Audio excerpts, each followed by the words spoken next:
cha cha cha Igbo kwenu, owe. Cha cha cha Igbo kwenu, owe. Cha cha cha Igbo kwenu, owe. Abia kwenu, owe. Anambra kwenu, owe. Ebonyi kwenu, owe. Enugu kwenu, owe. Imo kwenu, owe. Nigeria kwezuonu, iyododododo. Wow. Hello, friends, families, and loved ones. I welcome you once again to today's segment of mine called Let's Learn Everything About the Igbo. It's your regular host, Mazi B.O., a full-fledged Igbo son and the teacher of Igbo language, culture, and traditions, including general issues that affect our lives in society. The lives of the Igbos, the lives of the non-Igbo. Today we are going to talk about one interesting subject. Remember, I usually tell you every subject or topic promises a great lesson for everyone. All right, we are going to talk about child naming in Igbo land. Child naming in Igbo land, how people name their children in Igbo land. You understand? I know it happens in other parts of the country as well, other tribes, but I'm talking about my own tribe that I know too well. I can boast of and can always stand up and say anything about it without fear or favor. Okay, now, when a child is given birth to in Igbo land, after 7 days, if the child is a male child, he will be circumcised. Okay? I know they say now in the contemporary age that we are in, or at the contemporary age, there's nothing like circumcising women. But in many parts of Igbo land, the female children are also circumcised as well. So now, but let's focus on child naming in Igbo land. All right, so after the circumcision, all right, the next thing that follows is the child naming. Child naming does not come first or does not come before circumcision. Circumcision takes effect before child naming. Now, one thing about the child naming in Igbo land or the child naming of Igbo people is that each name you hear, each Igbo name you hear carries a definition, carries a meaning. Igbos don't just give their children any kind of name. That is why it's usually difficult for you to see any Igbo boy or girl who does not know the meaning of his or her name, because the parents will always tell them. Even where the parents do not tell the child will ask, Mama or Papa, what is the meaning of this name of mine? Okay, for instance, my name is Osita Ademma. So what really happens is that my parents wished me well, and they still do, by giving me that name, Osita Ademma, which means, okay, let me just put the name in full, Osita Ademma or Dregawa. If it starts getting better, or if it starts being good today, it continues to be. That's the meaning of that name. I wouldn't know what led them to giving me such a name. Okay, I have another name called Chukwu Edozie. Okay, they believe that God has already prepared me before I was given birth to. So Chukwu Edozie, God has prepared. Okay, God has arranged or prepared. That's me for you. All right, then you hear other people bear names like Utuoma Sirichi. You know, let me not forget to tell you this. Igbos, apart from wishing their children well by giving them names that kind of indicate that somebody's way or somebody's future will be better or will be totally outstanding, they also consider the situation during which that child was given birth to, or before the child was given birth to. Okay, like Utuomasrichi, which means as it pleases God. Okay, Utuomasrichi, as it pleases God. That's the meaning in English. Utuomasrichi.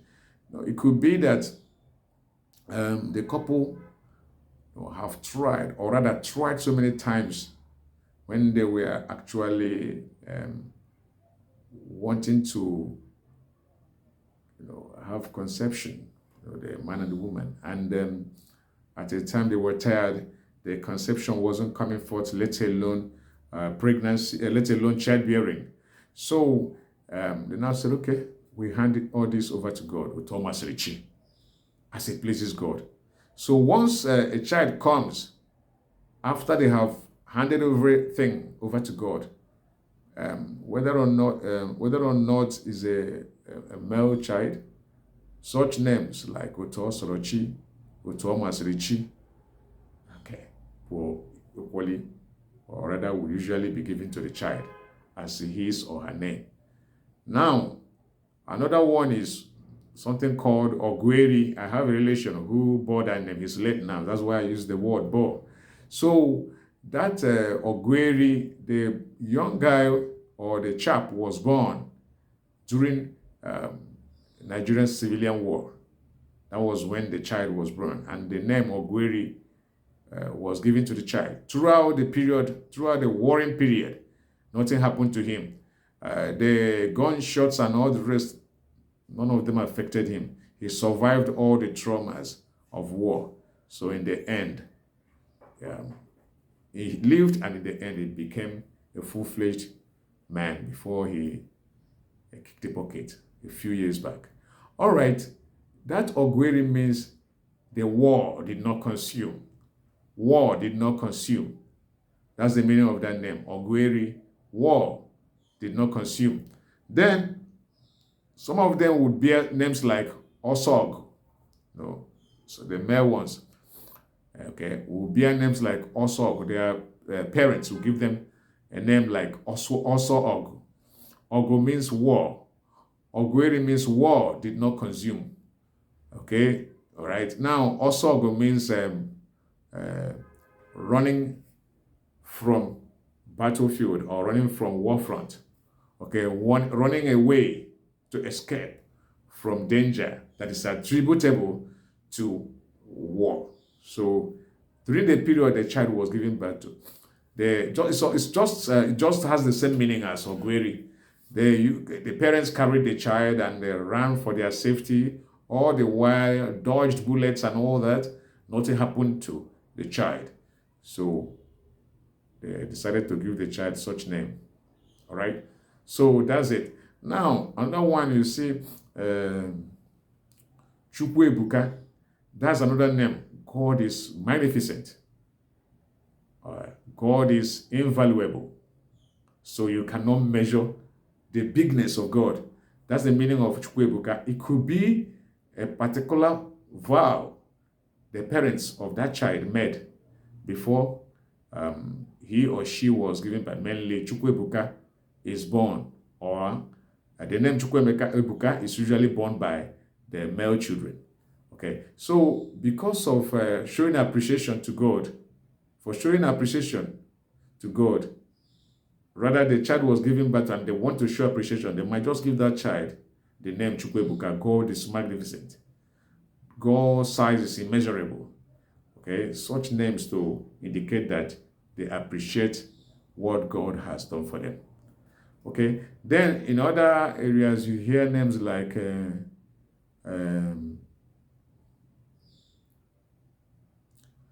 Chinasa Ramoku. Some people will cut it short as Chinasa. Chinasa Ramoku could be probably a parent, either of the parents, the man or the woman, was accused. And because he or she believed in God, that God will now stand for her or him, and at the end of the day, the child was given. There was something that actually happened before the childbirth took effect. So when the child was actually given birth to, they might say, oh, you see, God has vindicated me.